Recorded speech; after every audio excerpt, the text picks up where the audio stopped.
श्री राम। भारत माता की जय। भारत माता की जय। भारतीय जनता पार्टी के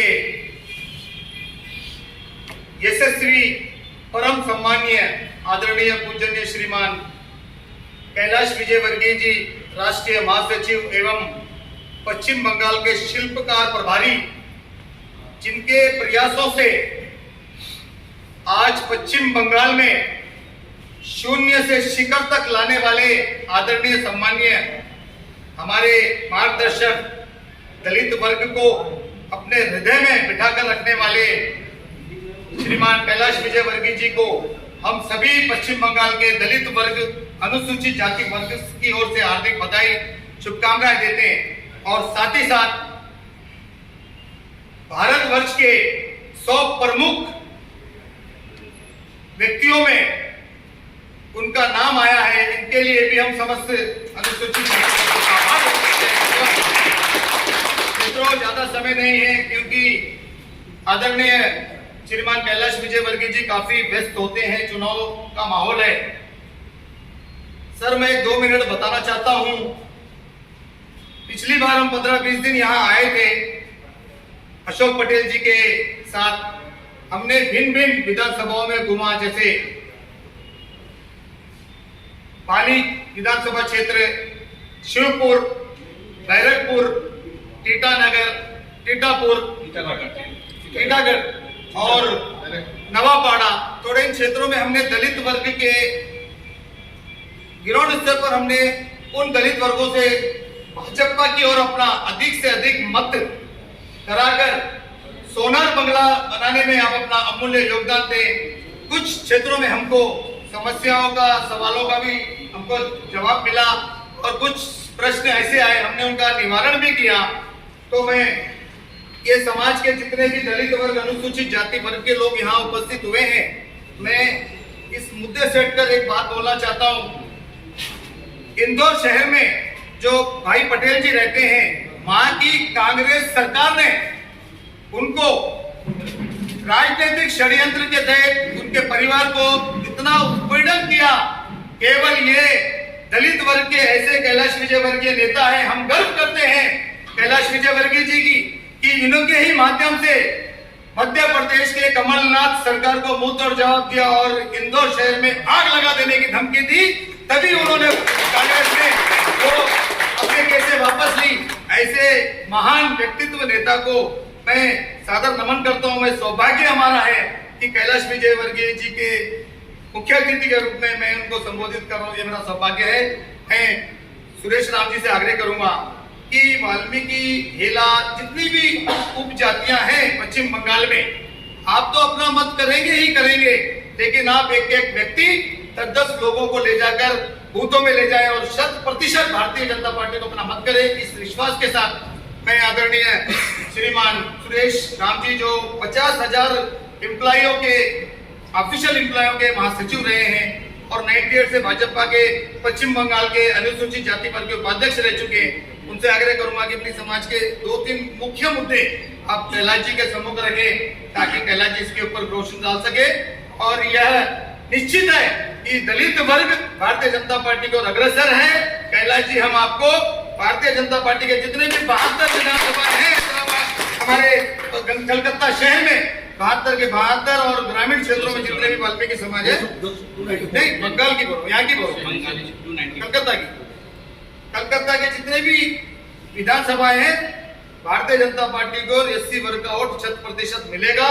और आपने कल जो आश्वासन दिया, कुछ लोग इसमें मौजूद नहीं थे कल, आयोग का भी गठन करने के लिए कैलाश जी ने हमको आश्वासन दिया, उनका भी हम हृदयपूर्वक आभार व्यक्त करते हैं। और मैं अपना स्थान ग्रहण करता हूँ। श्री सुरेश राम जी अपना मूल्य विचार रखें और इस विषय पर रोशनी डालें। धन्यवाद। सर्वप्रथम हमारे सभी के पूजनीय और आदरणीय हम सबके मार्ग, जिनका दर्शन हमेशा से मिलता आया है, और भारतीय जनता पार्टी पश्चिम बंगाल में आज जो इस तरह से उभरी है एक शक्तिकरण लेकर, और निश्चित तौर से ये 100% कि हम सरकार बनाने जा रहे हैं।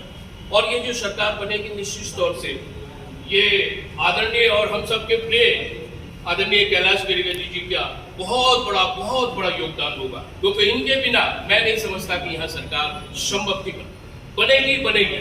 मैं जो एक मुद्दे आपके सामने रखूंगा, वो सबसे पहले तो सर, इस देश का जो दलित वर्ग है, जो पिछड़ा वर्ग है, वो भारतीय जनता पार्टी का कोटि ऋणी रहेगा जब तक ये इस दुनिया में रहेगी। उसकी वजह ये 370 हटाकर सर सिर्फ कश्मीर की जनता को आपने आजाद नहीं किया, बल्कि वहां रहने वाले वाल्मीकि समाज को, वहां पे रहने वाले दलित समाज को और उन लोगों को जो आजादी थी, उन लोगों को जो मुक्ति थी, शायद मैं समझता हूँ कि तभी हमने सपने में भी कल्पना न की थी कि ऐसा भी दिन आएगा जब वहां पे रहने वाले दलित समाज के लोग जो वहां पर भारत में रहते हुए भी वहां पे वो शरणार्थी के तौर पे रहते थे, ना तो उनको जाति प्रमाण पत्र मिलता था, ना उनको पढ़ने की आजादी थी, ना उनको चलने की आजादी थी, ना उनको रहने की आजादी थी, ना उनको वस्त्र पहनने की आजादी थी। तो ये संभव हो पाया है यशस्वी हमारे आदरणीय प्रधानमंत्री श्री नरेंद्र भाई मोदी जी के बदौलत, और हमारे गृह मंत्री श्री अमित शाह जी और हमारे श्री कैलाश वर्गीय जी, जो मैं ये कहूंगा कि इस पार्टी के बहुत बड़े चाणक्य हैं, जिनके बिना पत्ता भी नहीं हिल सकता। तो आज ये जो दलित समाज ये बैठा है, हर एक समाज के प्रतिनिधि यहाँ बैठे हुए हैं। ये प्रतिनिधि कई सारी वेदना लेके सर आपके समक्ष आए। मैं समझता हूँ कि आने वाला जो दिन है, वो जो दलित समाज है, जो अपेक्षा कर रहा है, लोगों ने कई सारे हमारे लोगों को भ्रमित किया, ये जो है ये मनुवादियों की पार्टी है, ये ऐसी पार्टी है, ये वैसी पार्टी है, इन तमाम उनसे वर्ग बहाकर और हमने लोगों को ये समझाने की कोशिश की है कि इस देश में अगर सच्चा काम किसी दलित समाज के लिए किया है तो भारतीय जनता पार्टी ने किया है। वो इसलिए कि जिस बाबा साहब की हम पूजा करते हैं, जिनको अपना आदर मानते हैं, उस बाबा साहब को अगर सच्चे में कुछ सम्मान दिया है तो आदरणीय मोदी साहब ने दिया है। 26 नंबर आलीपुर रोड में जो भव्य इमारत, जो भव्य उनके नाम से जो लाइब्रेरी बनाई गई, संग्रहालय बनाया, आप जाके देखिए, मेरे ख्याल से विश्व में शायद ऐसे संग्रहालय नहीं होगा। और ये जो काम है, ये एकमात्र भारतीय जनता पार्टी कर सकती है। कई सारी योजना जो इस देश के पिछड़ों के लिए, दबों के लिए, कुचलों के लिए बनाई गई है। मैं बैंक में था इसलिए मैं जानता हूँ कि कितनी सारी योजना आई है, और इसके पहले सिर्फ योजना कागज कलम तक सीमित रह जाती थी। ये पहली बार इस देश में हुआ है आदरणीय यशस्वी प्रधानमंत्री के नेतृत्व में कि इतनी सारी योजना, और ये जो हमारा समाज है इसको आत्मनिर्भरशील बनाने के लिए, इसको अपने पैरों पे खड़े करने के लिए ये तमाम जो योजना प्रधानमंत्री द्वारा और हमारे आदरणीय अमित शाह जी और श्री कैलाश वर्गीय जी जो इसकी रूपरेखा बनाई है, मैं समझता हूँ कि ये जो समाज है हमारा, जो दलित समाज है, आने वाले दिनों में इस देश का निर्भरशील समाज होगा। जो बाबा साहब का सपना था वही हमारे आदरणीय मोदी जी का सपना है। तो आइए आपसे सिर्फ आपके जो क्षेत्रों में महत्वपूर्ण जो विषय है, क्या विषयों को लेकर आप जूझ रहे हैं, कैसे हम आने वाले दिनों में अपने लोगों को भारतीय जनता पार्टी की विचारधाराओं से जोड़ दें। वो किसी भी पार्टी में हो, हमारी अंदर ये काबिलियत होनी चाहिए कि उसे भारतीय जनता पार्टी में हम जोड़कर और ये बताएं कि अगर कोई सच्चा हितैषी इस देश में दलित समाज का है तो वो भारतीय जनता पार्टी है। भारतीय जनता पार्टी के बिना हमारा विकास नामुमकिन है। इसलिए इस देश के तमाम दलित और पश्चिम बंगाल में करीब 28% अनुसूचित जनजाति के लोग हैं, 3% अनुसूचित जनजाति और 25% जो हमारे अनुसूचित जाति के लोग हैं। मैं समझता हूँ ये संख्या निश्चित तौर से एक बहुत बड़ी संख्या है, और ये संख्या शायद ये जो आने वाला सरकार जो बनेगी उसमें एक बहुत निर्णायक जो रोल है, एक निर्णायक जो रोल वो अदा करेगी। इन्हीं के साथ चूंकि आज हम ज्यादा से ज्यादा अपने आदरणीय कैलाश जी से सुनेंगे और आपकी वेदना आप एक एक करके अपनी वेदना बताएंगे, लेकिन हम कैलाश साहब से उनका मार्गदर्शन और उनके विचार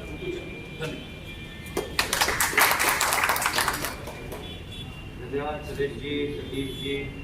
हमारे बीच में सौमित्र खान है, जरा तालियां बजाकर स्वागत। पार्लियामेंट है, युवा मोर्चे के प्रदेश के अध्यक्ष हैं, अशोक पटेल जी हैं, सुरजीत जी हैं, हरिओम उपस्थित सभी मित्रों में सबसे पहले मैं क्षमा चाहूँगा, आने में मुझे विलम्ब हुआ है, क्योंकि जब मैं यहाँ आ रहा था उसी वक्त फ़ोन आ गया गृह मंत्री जी का कि एयरपोर्ट जल्दी आओ। तो यहाँ से कार्यक्रम उनके 4 कार्यक्रम समाप्त करके वो केरल जा रहे थे। मैं फिर यहाँ आने के बजाय फिर सीधा एयरपोर्ट गया, तो आपको इंतज़ार करना पड़ा, इसलिए क्षमा चाहता हूँ। मुझे अशोक जी ने और सुरेश जी ने बताया कि आपके बहुत से साथी चले गए। मैं अभी आपको इतना आश्वस्त कर सकता हूँ कि हमारे देश में प्रधानमंत्री नरेंद्र मोदी जी, सिर्फ आप उनका पहला भाषण यूट्यूब में देखना, जब वो प्रधानमंत्री नहीं बने थे, सेंट्रल हार्न में एनडीए के नेता बने थे, तब उन्होंने कहा था कि मेरी सरकार दलितों की सरकार है, गरीबों की सरकार। तो उन्होंने कहा था, और जितनी भी योजनाएं बनी हैं सब इस प्रकार के गरीबों के लिए बनी हैं। तो हम सब ये जानते हैं कि हमारे देश के प्रधानमंत्री स्वयं बहुत ही गरीब परिवार से होकर आए थे। गरीब की गरीबी का दर्द उसको क्या होता है कि उनको एहसास है, और इसीलिए गरीबों के लिए रोटी कपड़ा मकान, सबसे पहले प्रधानमंत्री आवास योजना के मकान बनाकर देने का काम हमारे देश के प्रधानमंत्री ने गरीबों को दिया है।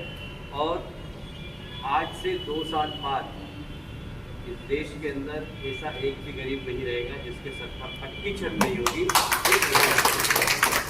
प्रधानमंत्री जी गरीबों के साथ है। आपने भी देखा होगा, टी बगान में उधर गया तो वहाँ पर टी बगान के लोगों को 200 और 250 रुपये तनख्वाह मिली।